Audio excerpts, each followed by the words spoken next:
Guys welcome to my channel. तो आज हम करने वाले हैं चैप्टर 2। इसका चैप्टर 2 साइंस का एसिड बेस एंड सेल, जो कि आपका नंबर क्या है, चैप्टर नंबर 2। चैप्टर 1 अपलोड कर दिया गया है, chemical reaction and equation. Chapter 6 life processes भी अपलोड कर दिया, जाकर देख सकते हैं। तो आज हम ये वाला चैप्टर करेंगे, एसिड बेस एंड सेल। आपने ये क्लास 7 से पढ़ते आ रहे हैं। एसिड का जो टेस्ट होता है वो कैसा होता है? सॉर, यानी कि खट्टा। अब किसी भी चीज को टेस्ट करो आपको खट्टा लगे तो सॉर, जैसे कि लेमन। लेमन भी जो है एसिड के अंदर आ जाता है, लेमन। ठीक है। और हमारा बेस का टेस्ट कैसा होता है बताइए? बिटर। एकदम टेस्ट के साथ बिटर। कड़वी, जैसे कि नीम का पत्ता हो गया कड़वा। नीम का पत्ता नहीं होता, देखा भी होगा आपने। तो नीम का पेड़ भी होता है, तो उसका पत्ता भी कड़वा होता है ना? तो कड़वा लिख दिया, हाँ कड़वा। एसिड और बेस का टेस्ट बता दिया। तो अब एसिड तो बेस पहले तो जानेंगे ही, और उससे पहले हम देखते हैं इंडिकेटर्स क्या होते हैं। इंडिकेटर्स जान लेते हैं क्योंकि वो इम्पोर्टेंट है। एसिड इंडिकेटर से ही पता चलेगा ये चीज एसिड है या बेस। ये है हमारा, जैसे कि मान लो ये हमारा इंडिकेटर। इंडिकेटर को हम हिंदी में कहते हैं सूचक। सूचक वो सूचना, हमें सूचना देते हैं, ये हमें बताते हैं कि ये कंपाउंड जो एसिड है या नहीं। जैसे HCl है, तो कोई इसका एक इंडिकेटर होगा जो हमें बताएगा कि ये एसिड है या बेस है। हाइड्रोक्लोरिक एसिड था ये। देखो, indicator tells if a compound is acidic और बेस। तो बताता है ये एसिडिक है या क्या ये बेस है। ठीक है, एसिडिक और बेसिक समझ में आया। इंडिकेटर सूचक ही हमें बताता है कि एसिड है या बेस। तो इंडिकेटर्स के भी हमारे क्या दो टाइप होते हैं, एक तो नेचुरल सिंथेटिक, और इसका एक और टाइप होता है इंडिकेटर का, जिसे हम एयर फैक्टर होते हैं। अगर वो एसिड या बेस के कांटेक्ट में आएंगे, तो वो उनका कलर जो है चेंज हो जाता है। ठीक है, कलर चेंज हो जाता है। ओके, तो अभी हम देखते हैं ये नेचुरल इंडिकेटर क्या होता है, जो हमें प्राकृतिक मिलते हैं। जैसे टर्मरिक मतलब हल्दी होती है, जो कि हमें कहाँ से, नेचर से मिल जाती है। ठीक है, हल्दी देखी भी होगी आपने। वो हल्दी का इस तरीके से पेपर होता है, येलो कलर का। ठीक है, एक लिटमस पेपर होता है इस तरीके का, ऐसे पेपर होता है, पतली पतली स्ट्रिप्स होती है उसकी। इसमें आपको दो लिटमस पेपर का यूज है, रेड और ब्लू लिटमस पेपर का। ठीक है, केमिस्ट्री में मिल जाएंगे टर्मरिक पेपर, लिटमस पेपर। ये तो हो गए दो। ये तो हमें नेचर से मिलता है। सिंथेटिक मतलब जो ह्यूमन ने बनाए हो, ह्यूमन द्वारा बने गए, यानी कि इंसानों द्वारा बने गए, उन्हें हम कहते हैं सिंथेटिक इंडिकेटर। ये इंडिकेटर यही होते हैं, कुल मिलाकर हमें बताते हैं एसिड है या बेस है। और अगर इस लिटमस पेपर को हम एसिड में बिछाएंगे, एसिड में डालेंगे, तो उसका चेंज कुछ और होगा, रेड वाले का। और ब्लू वाले को भी डालेंगे तो इसका चेंज दूसरा। अब हम वो भी जानेंगे कि कैसे कलर चेंज हो जाते हैं। ठीक है, तो ये है फिनोल्फथैलीन। थोड़ी स्पेलिंग बड़ी सी अजीब सा नाम है इसका, फिनोल्फथैलीन। ठीक है, फिनोल्फथैलीन सॉल्यूशन होता है। ये सरिये का डिब्बा सा होता है, उसमें ये होता है व्हाइट कलर का अंदर से। सॉरी, ये कलरलेस होता है, व्हाइट नहीं, कलरलेस। इसका कोई भी कलर नहीं हो सकता, पानी की तरह ही होता है। ठीक है, कलरलेस होता है ये फिनोल्फथैलीन सॉल्यूशन। और मिथेन ऑरेंज होता है, ये ऑरेंज कलर का ही होता है। ये भी डिब्बे के अंदर होता है, इसका कलर जो है ऑरेंज हो जाता है। ठीक है, सॉल्यूशन है, ये दोनों ही एक सॉल्यूशन है, फिनोल्फथैलीन सॉल्यूशन एंड मिथेन सॉल्यूशन। और एक होता है हमारा तीसरा इंडिकेटर, उसे हम कहते हैं ओल फैक्ट्री इंडिकेटर। इसका एग्जांपल है vanilla, clove and onion etcetera. ये ओल फैक्ट्री इंडिकेटर क्या है? इसमें क्या होती है, इन दोनों में तो सिर्फ कलर ही चेंज होते हैं। इसमें अभी हमने सिर्फ कलर यानी कि रंगों की बात छड़ी की, कलर चेंज हो जाते हैं। एसिड में डाल दोगे तो कोई और सा हो जाएगा, बेस में डाल दोगे तो कोई और सा। इन दोनों में तो सिर्फ कलर ही चेंज होंगे, पर इसमें कुछ अलग होता है। इसमें क्या होती है, स्मेल चेंज हो जाती है। क्या smell? Change smell to tell if compound और एसिडिक। इसकी स्मेल चेंज हो जाती है। फिर जैसे वेनिला है, वेनिला को हम एसिड में डालेंगे तो कुछ और स्मेल होगी। हमें स्मेल की वजह से ही पता चलता है ये एसिड है बेस है। एसिड डालेंगे तो कोई और सी स्मेल होगी, अगर बेस डालेंगे तो दूसरी स्मेल होगी। ठीक है, क्लोव, ऑनियन, प्याज, ये प्याज है। ठीक है, तो इसमें सिर्फ हमें स्मेल के थ्रू पता चल जाता है ये एसिड है बेस है। अब हम देख लेते हैं कि इन दोनों के कौन कौन से कलर चेंज होगा। भाई हम स्मेल को तो बता नहीं सकते कि स्मेल कैसे चेंज होगी, किस तरीके की, पर हम जो है इसके कलर तो जान सकते हैं। कलर कैसे चेंज हो सकते हैं नेचुरल, सिंथेटिक के, एसिड और बेस में। ठीक है, तो हम वो जान लेते हैं। तो इस टेबल को आपको लर्न करना जरूरी है। ठीक है, पता भी होना चाहिए कि जब हम टर्मरिक है, जो मैंने बताया था टर्मरिक पेपर, वो येलो कलर का होता है। अगर हम उसे एसिड में मिलाएंगे तो वो येलो ही रहेगा, उसमें कोई चेंज नहीं आएगा, है ना। ठीक है, और अगर हम ये क्या है, टर्मरिक का पेपर है, उसे हम ऐसे बेस में डालेंगे तो उसका जो कलर है वो चेंज होकर रेड बन जाएगा, येलो से रेड कलर चेंज हो जाएगा। वाह, है ना शॉकिंग कि हल्दी का कलर भी रेड बन सकता है। यस, ये सच है, बन सकता है। आपकी येलो कलर की जो हल्दी या टर्मरिक है उसका कलर भी रेड हो सकता है। जब बेस हो साथ तो हो ही सकता है। तो रेड लिटमस पेपर मैंने बताया था इस तरीके का होता है कुछ। अब पहले हमने लिखा रेड, तो ये रेड कलर का है, ठीक है, पूरा ये रेड कलर का है। अगर इसे हम ऐसे में मिलाएंगे तो कोई भी चेंज नहीं आएगा, ये ऐसा का ऐसे ही रहेगा, same as it is, same ऐसे ही रहेगा। अगर हमने इसमें बेस के अंदर ही डुबो दिया तो उसका कलर जो है रेड से ब्लू बन जाएगा। वाह, अगर किसी को कलर चेंज करना है तो वो एसिड और बेस को डाल के कलर चेंज कर सकता है। No, don't worry. आपकी कोई इतनी रेड लिटमस पेपर होगा, उसे अगर हमें ब्लू करना है, हम आराम से उसमें बेस में डाले, ब्लू बन गया, कुछ करने की जरूरत नहीं पड़ेगी। और ऐसे अगर ये अंदर यहाँ पे ये ब्लू लिटमस पेपर है, ये ब्लू लिटमस पेपर है, उसे हमने किस में मिलाया, एसिड में, तो वो रेड बन जाएगा। अगर हमने उसे बेस में मिलाया तो नो चेंज। तो ये आपको टेबल याद होनी चाहिए। और फिनोल्फथालीन है, उसको क्या होता है, कलरलेस। मैंने पहले भी बताया था, ये एक सॉल्यूशन होता है जो कि मैन मेड द्वारा है, इंसानों ने बनाया है इसको, ह्यूमन ने। फिनोल्फथालीन का कलरलेस होता है। अगर उसे बेस में मिलाएंगे हम तो उसका कलर क्या हो जाएगा, पिंक। बढ़िया, लिक्विड पिंक लिक्विड में बन जाएगा, यानी कि पिंक का सॉल्यूशन बन जाएगा। और ये मिथाइल ऑरेंज, ये ऑरेंज कलर का ही होता है सॉल्यूशन। ये अगर हम इसे एसिड में डालेंगे तो पिंक कलर हो जाएगा, अगर बेस में डालेंगे तो ये येलो बन जाएगा।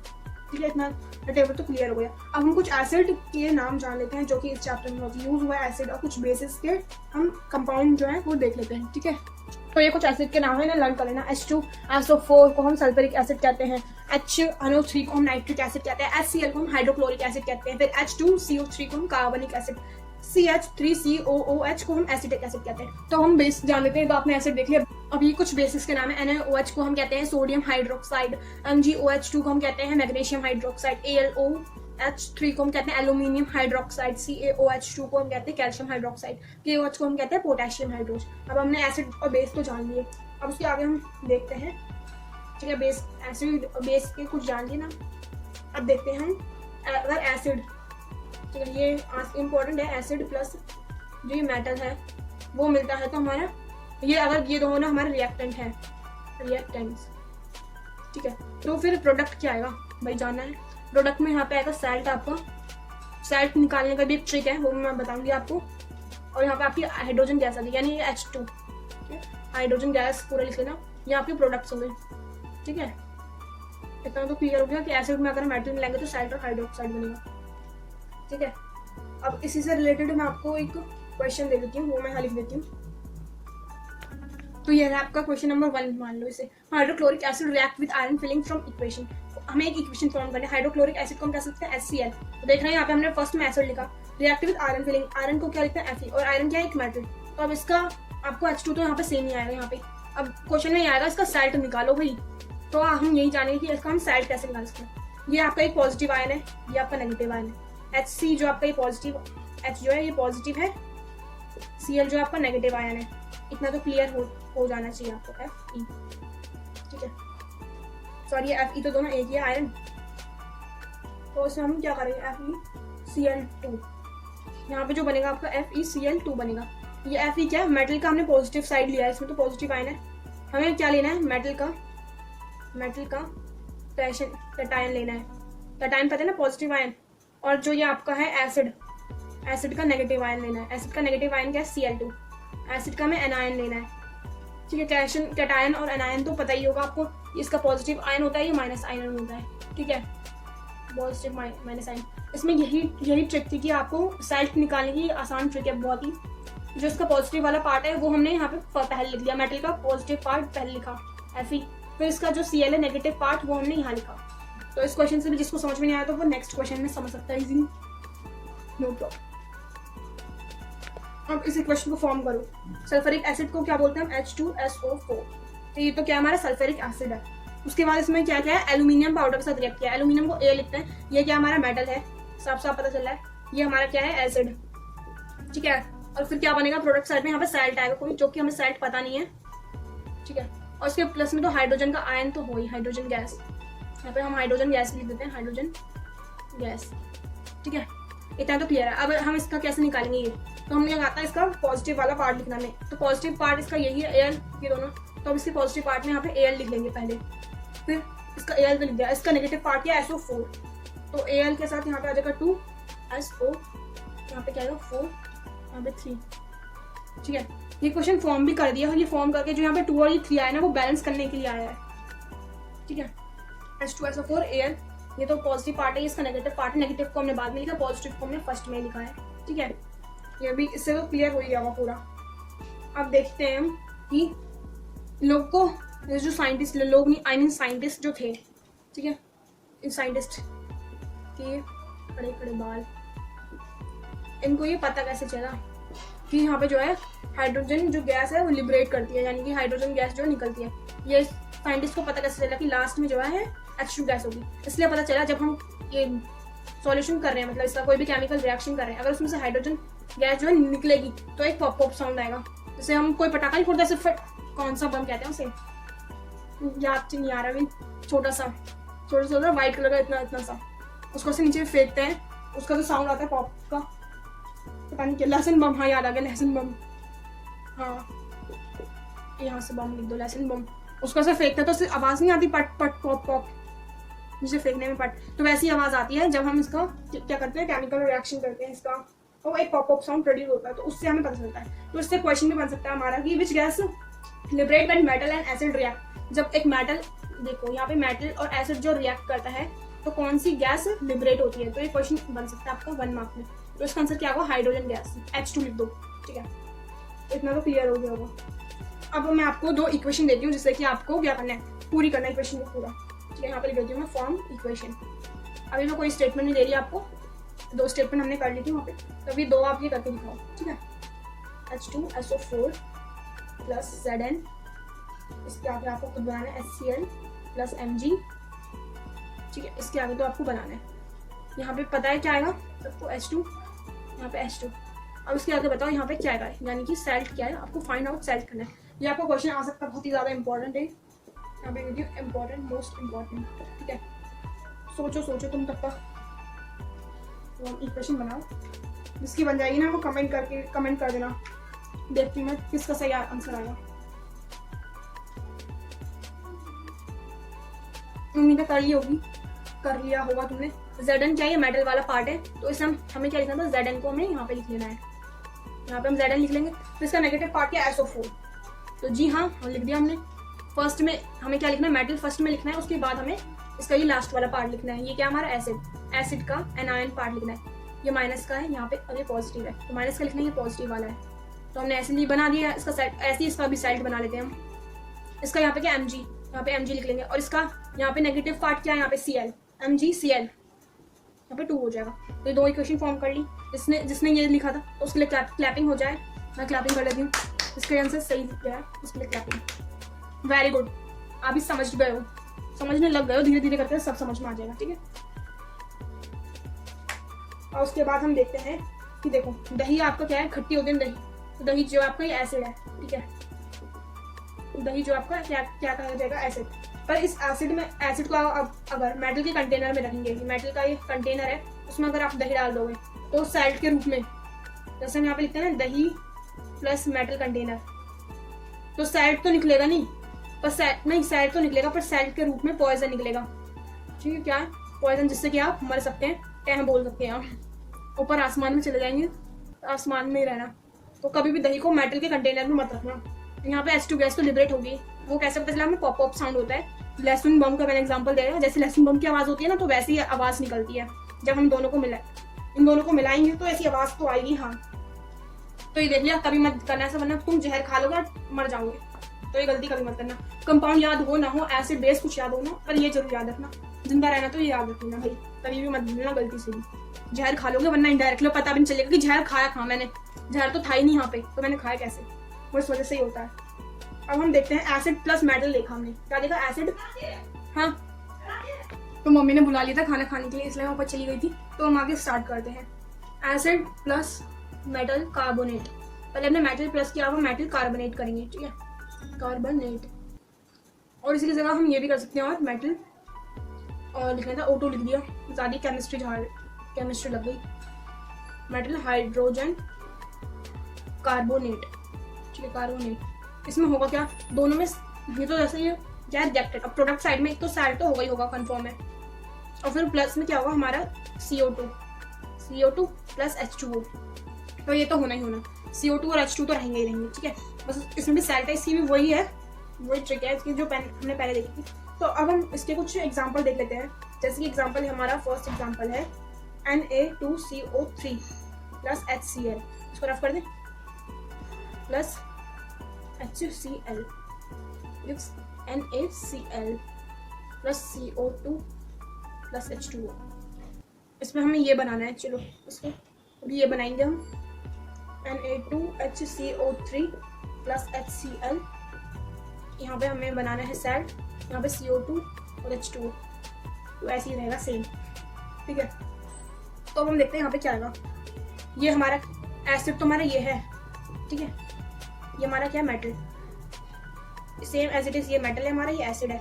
एसिड का हमें क्या पार्ट लेना होता है, Cl लेंगे एसिड का, तो Cl हमने यहाँ लिख दिया। और इसका हमें क्या ले लेते हैं, पॉजिटिव आयन, इसका नेगेटिव आयन। तो हमने पॉजिटिव आयन पहले लिखते हैं मेटल का, मेटल का पॉजिटिव आयन Na होगा, तो हम यहाँ पे लिख देंगे NaCl। तो ये आपको बन गया, कांग्रेचुलेशन, ये आपको आ गया है, बधाई हो, तुमको ये चीज़ आ चुकी है। अब तक खुश, कैसे बनाना है, ये एसिड है और ये मेटल है।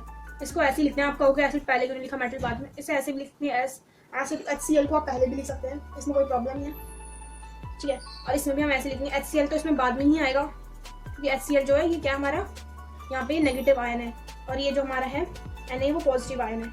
तो फिर हम यहाँ पे ऐसे लिख लेंगे NaCl, इन दोनों में NaCl आएगा। तो ये इस दो से आपको समझ में आ चुका होगा, एसिड प्लस मेटल कार्बोनेट या मेटल हाइड्रोजन कार्बोनेट, ओ कार्बोनेट है, मैंने क्या लिखा, compound reacts with N acid. एक मेटल का कंपाउंड है, वो एसिड के साथ रिएक्ट कर रहा है, तो आपको पता है एक आपका होगा मेटल, मैं यहाँ पे लिख देती हूँ, एक चीज़ तो आपकी होगी मेटल, ठीक है, और एक होगा आपका यहाँ पे एसिड हो जाएगा, ठीक है। एक मेटल ने एसिड के साथ रिएक्ट किया है और प्रोड्यूस हुआ एक एफरेंसिव, एफरेंस का मतलब एक गैस है, ठीक है, कंफ्यूज मत होना, इसका मतलब गैस है, एफरेंसेंस का मतलब गैस है, ठीक है। गैस कोई सी भी गैस हो सकती है, हमें या तो H2O होगी या O2 या CO2, वो भी हम जानेंगे कि कौन सी गैस है, H2, इन तीनों में से कोई एक गैस होगी, तीनों में से दो गैस होगी कोई, ठीक है। The gas evolve extinguish a burning candle. क्या कहा इन्होंने, एक्सटिंग्यूश फायर, मतलब फायर एक्सटिंग्यूश हो रही है। जब फायर एक्सटिंग्यूश लिखा है तो समझ लो यहाँ पे CO2 की बात हो रही है, तो एक CO2 तो हमें पता चल गया, ठीक है। क्या कहा इन्होंने, फायर एक्सटिंग्यूश, मतलब कोई भी बर्निंग ऑफ कैंडल या फायर एक्सटिंग्यूश मान लो तो वहाँ पे CO2 आता है।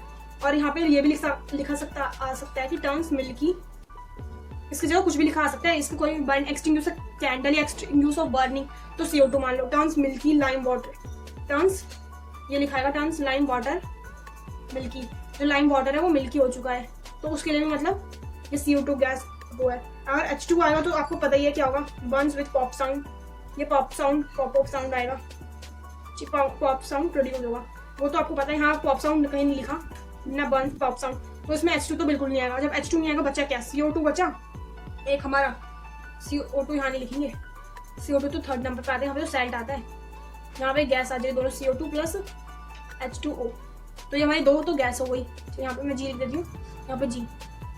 यहाँ पे हमें एक ऐसा मेटल लिखना है जो कि इसमें दिया नहीं है, यहाँ पे मेटल लिख रहे हैं, और यहाँ पे लिखना है एसिड, यहाँ पे सेल्ट बना, सेल्ट बन के क्या हुआ, compound form is calcium chloride, calcium chloride को कैसे लिखते हैं हम, CaCl2।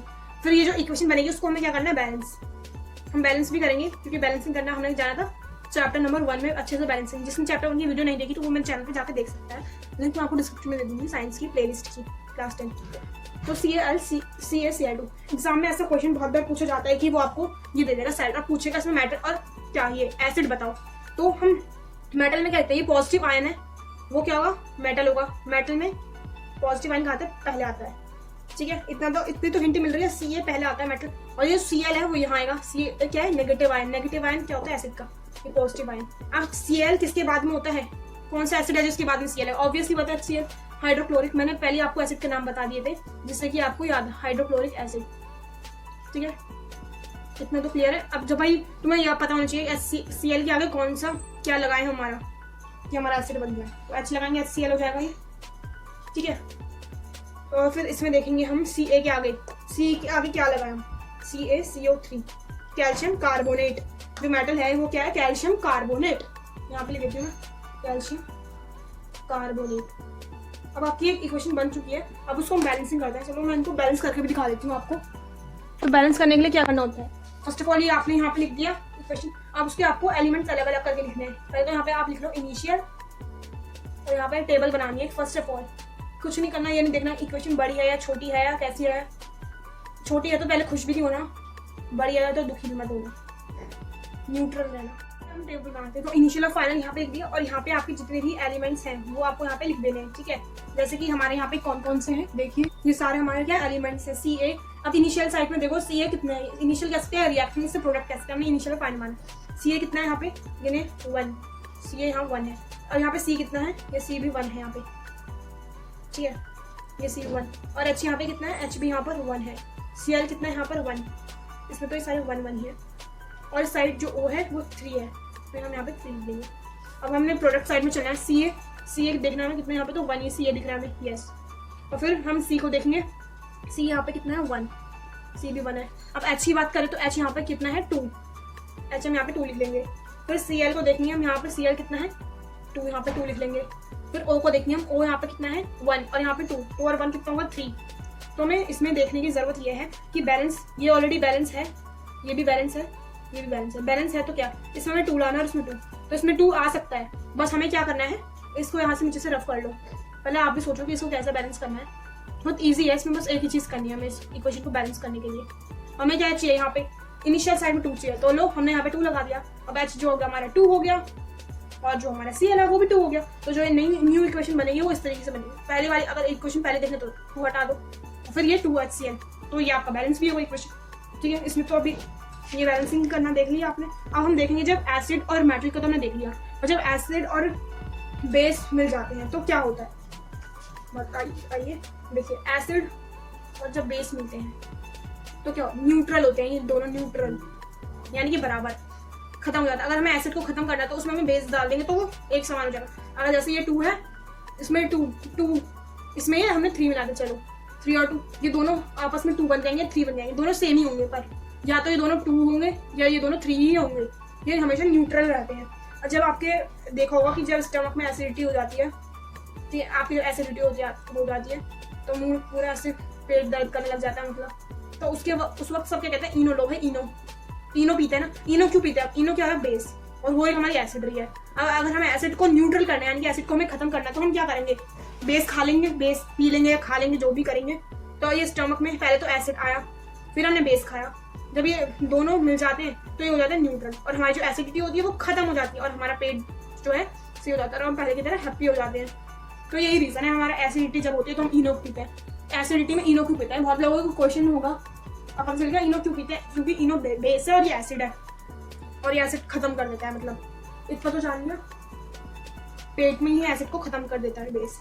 अब हम इसकी वो देख लेते हैं इक्वेशन कैसी बनती है, acid plus base, acid base लिख दिया हमने यहाँ पे, और ये क्या बनेगा, यहाँ पे सैल्ट तो हमेशा ही हर किसी में सैल्ट होगा, प्लस यहाँ पे वाटर आ जाएगा। बस वाटर क्या होता है, H2O सब में ही रहेगा। सैल्ट हमें निकालना होगा, एसिड और बेस हमें गिवन होगा। जैसे एसिड हमारा क्या है, A प्लस B माइनस, यहाँ पे हमने मान C प्लस D माइनस। अब ये क्या बनेगा, फिर जो बेस का प्लस होगा, ये बेस का पॉजिटिव आयन पहले आ जाएगा। पहले क्या था, मेटल का पॉजिटिव आयन प्लस पहले आता था, अब बेस का पहले आ जाएगा बस, और इसका जो नेगेटिव आयन है वो बाद में आ जाएगा, B1, मतलब ये ऐसे हो जाएगा B1। इसका एक एग्जांपल देख लेते हैं, NaOH प्लस HCl। HCl क्या हमारा, HCl हमारा ये क्या है, एसिड है ये, और ये बेस है। मैंने कहा था ना एसिड और बेस की पहचान आपको पता होनी चाहिए कौन सी है। यहाँ पे सैल्ट तो आपको निकालना ही है, क्वेश्चन में सैल्ट निकालने के लिए पूछा जा सकता है। यहाँ पे H2O तो आएगा। अब इसका सैल्ट कैसे बना, हमने क्या कहा था कि बेस का हमें पॉजिटिव आयन लेना, बेस क्या है ये, और ये बेस का पॉजिटिव है, और इसका नेगेटिव आयन क्या है ये, तो ये क्या हो जाएगा हमारा NaCl। यस, सही पकड़े हैं आप, और ये भी आपने कर लिया, ठीक है। अब मैंने ये बताया था आपको कैटायन क्या होते हैं, पॉजिटिव आयन, एनायन मतलब नेगेटिव आयन, ठीक है, आयन यहाँ पे दो, तो इसमें भी ये पॉजिटिव है, ये नेगेटिव आयन है, positive ion negative ion, base का पॉजिटिव आयन पहले लिखा जाएगा और एसिड का नेगेटिव आयन बाद में, ठीक है। तो इतना क्लियर हो गया है। आज की वीडियो में सिर्फ इतना ही, बाकी का हम अगली नेक्स्ट वीडियो में पढ़ेंगे। Bye bye. वीडियो को लाइक, फॉलो, शेयर, सब्सक्राइब जरूर कीजिएगा, अपने दोस्तों के साथ शेयर कीजिए। Bye bye.